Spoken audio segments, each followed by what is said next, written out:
ధర్మవరం నుంచి చెన్నైకి ఆర్టీసీ నూతన సూపర్ లగ్జరీ బస్సు సర్వీసును ఆరోగ్య శాఖ మంత్రి సత్యకుమార్ యాదవ్ ప్రారంభించారు.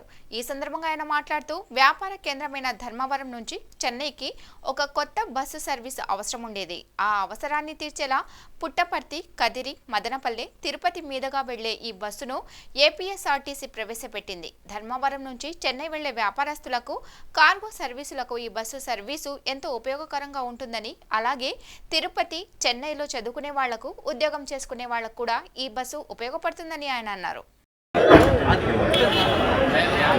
వర్షాకాలానికి ముందు అధికారులను అప్రమత్తం చేయడం, జాగ్రత్తలు తీసుకోవడం, ఎక్కడన్నా లీకేజీలు ఉన్నాయా ఇవన్నీ చూడాల్సిన పని గత ప్రభుత్వం నేను విమర్శించట్లా అయిపోయింది. అది రాజకీయ విమర్శలు చేయట్లా, కానీ ఆ సందర్భంగా చేయాలి. అయితే మేము అధికారంలోకి వచ్చే నాటికి, నేను మంత్రి అయిన నాటికి వర్షాకాలం మొదలైపోయింది. అనేక చోట్ల నుంచి ఫిర్యాదులు వస్తున్నాయి. అతిసారి ఇక్కడ ప్రభుత్వం వాటర్ కంటామినేషన్ ఏంటంటే కారణం అంటే ఆర్డబ్ల్యూఎస్ పైప్ లైన్లు కానీ, మున్సిపాలిటీలో పైప్ లైన్లు కానీ, ఓవర్ హెడ్ ట్యాంకులను కొన్ని సంవత్సరాలుగా కడకపోవడం కానీ, క్లోరినేషన్ చేయకపోవడం కానీ, బ్లీచింగ్ పౌడర్ అందుబాటులో లేకపోవడం ఇట్లాంటివి వచ్చాయి.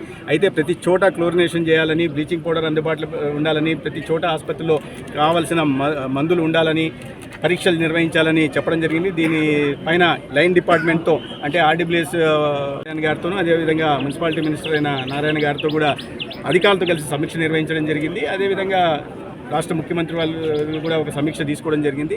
అధికారులందరినీ అప్రమత్తంగా ఉండాలని తెలియజేస్తూనే ప్రజల్లో కూడా వ్యక్తిగత పరిశుభ్రత పాటించాల్సి ఉంది, తర్వాత పరిసరాల పరిశుభ్రత కూడా పాటించాల్సి ఉంది. ముఖ్యంగా ఈ సమయంలో ఎందుకంటే ఆహారం తిని కూడా చాలా చోట్ల ఇబ్బందులు వస్తున్నాయి, నీరు తాగి ఇబ్బందులు వస్తున్నాయి. మేమేం బయలాజికల్ ఎగ్జామినేషన్ ప్రతి బుధవారం చేసి కొన్ని వేల పరీక్షలు చేస్తూ డిస్ట్రిబ్యూటరీ ఛానల్స్ కానీ నీటి సోర్స్లో కూడా చేస్తూ ఎక్కడెక్కడ కంటామినేషన్ ఉంది, ఎక్కడెక్కడ నైట్రేట్ ప్రెజెన్స్ ఉంది, ఎక్కడ ఫీకల్ కంటెంట్ ఉంది అనే విషయాన్ని సంబంధిత లైన్ డిపార్ట్మెంట్లకు చెప్తున్నాం. దాని జాగ్రత్తలు తీసుకోవాల్సిందని చెప్తున్నాం. అదే సమయంలో ప్రజలకు కూడా నేను చేస్తున్న విన్నపం ఏమంటే వ్యక్తిగత శుభ్రత పాటించాలా, కాచి చల్లార్చిన మంచినీరు తాగాల, ఏదైనా చిన్న సమస్య ఒక్క ఎపిసోడ్ ఇటు మోషన్స్ రావడం మొదలు పెడితే డయేరియా లక్షణాలు కల్పిస్తే వెంటనే ప్రభుత్వ ఆసుపత్రికి వెళ్ళడానికి ప్రయత్నం చేయాలా. దానికి మా ఏఎన్ఎంలు, ఆశా వర్కర్లు సహకరిస్తారు. ఎక్కడ ఏ ఇబ్బంది వచ్చినా కూడా మా కంట్రోల్ రూమ్కి నేరుగా తెలియజెప్పాల్సిందిగా కోరుతున్నాం. ఎక్కడికెక్కడ నియంత్రణ చర్యలు తీసుకుంటున్నాం. రాబోయే రోజుల్లో నివారణ చర్యలు కూడా తీసుకొచ్చి అంటే ప్రివెంటివ్ మెజర్స్ తీసుకునే ప్రయత్నం కూడా చేస్తున్నాం. ఆసుపత్రి ఏదో కట్టారు ఆర్భాటంగా కమిషన్ల కోసం, తర్వాత లేదు మౌలిక సదుపాయాల కల్పన లేదు, డయాగ్నోస్టిక్ ఎక్విప్మెంట్ లేదు. వాటి మీద కూడా సమీక్ష చేయాల్సి ఉంది. సమీక్ష చేసిన తర్వాత వీటికి అన్నిటికీ సరి చేస్తాం. రాబోయే రోజుల్లో ధర్మవరం ఆసుపత్రి ఒక ఆదర్శవంతమైన ఆసుపత్రి కూడా తీర్చిదిద్దాం. ప్రజలకు మెరుగైన వైద్య సేవలు కూడా అక్కడ అందిస్తాం. ధర్మవరం పట్టణం నుండి చెన్నై దాకా సూపర్ లగ్జరీ బస్సును ప్రారంభిస్తున్న సందర్భంగా రాష్ట్ర రవాణా శాఖ మంత్రులు రాంప్రసాద్ రెడ్డి గారికి, అధికారులకి ధన్యవాదాలు తెలియజేస్తున్నాను. వ్యాపార కేంద్రంగా ఉంటున్న ధర్మవరం నుంచి చెన్నై పట్టణం దాకా ఒక కొత్త సర్వీసు అవసరం ఉంది.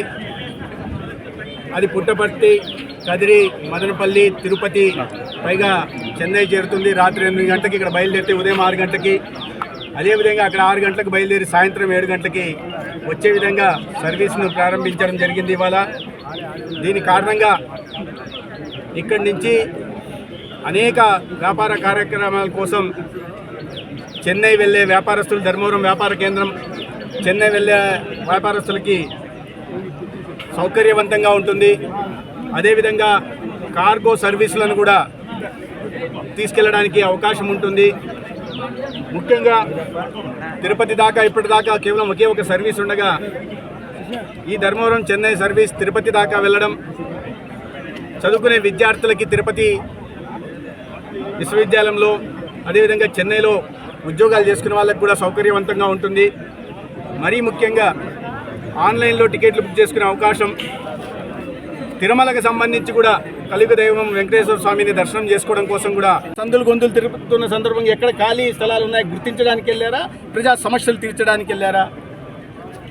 ఎక్కడ పడితే అక్కడ ఏది బాగా కనిపిస్తే దాని మీద కన్నేసి దోచుకునే కార్యక్రమానికి శ్రీకారం చుట్టడం ప్రజలకు అందరూ తెలుసు. ఇక్కడ ఒకసారి కేటీఆర్ ధర్మవరంలో ప్రజలు ఎవరికైనా సంబంధించిన వాళ్ళని ఒక్కరికి ఫోన్ చేసి అడిగితే, అవునయ్యా గుడ్ మార్నింగ్ ధర్మవరం పేరుతో ప్రజల మధ్య తిరిగాడు కదా మీ మాజీ ఎమ్మెల్యే, దాని పర్పస్ ఏంటని అడిగితే ఇక్కడ ప్రజలు చెప్తారు.